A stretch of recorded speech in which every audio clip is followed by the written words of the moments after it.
Hello guys, আজকে অনেক সুন্দর একটি কাঠের ব্রিজ দেখার জন্য আমরা রওনা দিয়েছি। আমার সঙ্গে আছে মিন্ময়।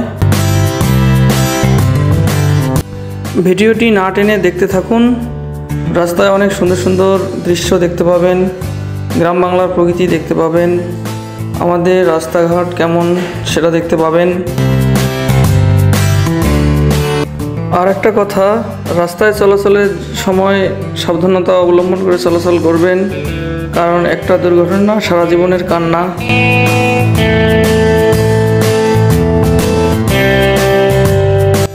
রাস্তাটি কেমন লাগলো আপনারা কমেন্টে জানিয়ে দেবেন।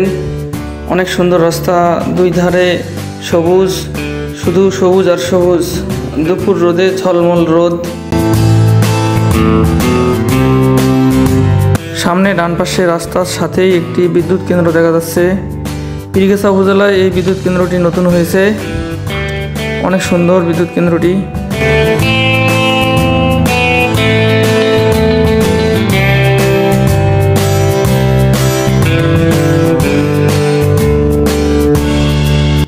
এখন আমরা গ্রামের রাস্তায় ঢুকে পড়েছি। কদমতলী থেকে মাইগঞ্জ রোড থেকে আমরা গ্রামের রাস্তায় ঢুকে পড়েছি। আমি কাঠের ব্রিজ যাওয়ার রাস্তাটির লোকেশন একটু জানিয়ে দেই। এটি যাইতে হলে দেউতি বাজার থেকে পশ্চিম দিকে নেমে যেতে হবে, অথবা মাইগঞ্জ থেকে রঘুর বাজার আসতে হবে। রঘুর বাজার থেকে পূর্ব দিকে 5 মিনিট হাঁটলেই সেই কাঠের ব্রিজটি দেখতে পাবেন। কাঠের ব্রিজটি অনেক সুন্দর, আগে আরও অনেক সুন্দর ছিল। ইদানিং কিছু কাঠ খসে পড়ে গেছে, অর্থাৎ ভেঙে গেছে। কাঠের ব্রিজের দুই পাশে দুটি পুকুর রয়েছে, যেটি কাঠের ব্রিজটিকে আরও অনেক সুন্দর চমৎকার লাগাচ্ছে।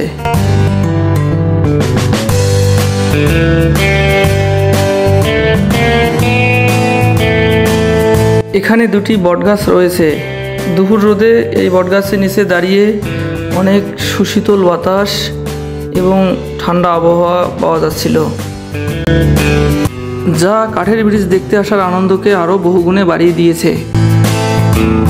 যারা রংপুরে থাকেন কিংবা রংপুরের আশেপাশে থাকেন কিন্তু জানেন না যে রংপুরের মধ্যে এত সুন্দর একটি কাঠের ব্রিজ রয়েছে, তারা এই কাঠের ব্রিজটি দেখে যেতে পারেন। অনেক ভালো লাগবে, বিশেষ করে ছুটির দিনে যখন দুপুর রোদে এসে এই বটগাছের নিচে এসে দাঁড়াবেন, অনেক ভালো লাগবে। ভালো লাগা কয়েক গুণ বেড়ে যাবে আরও।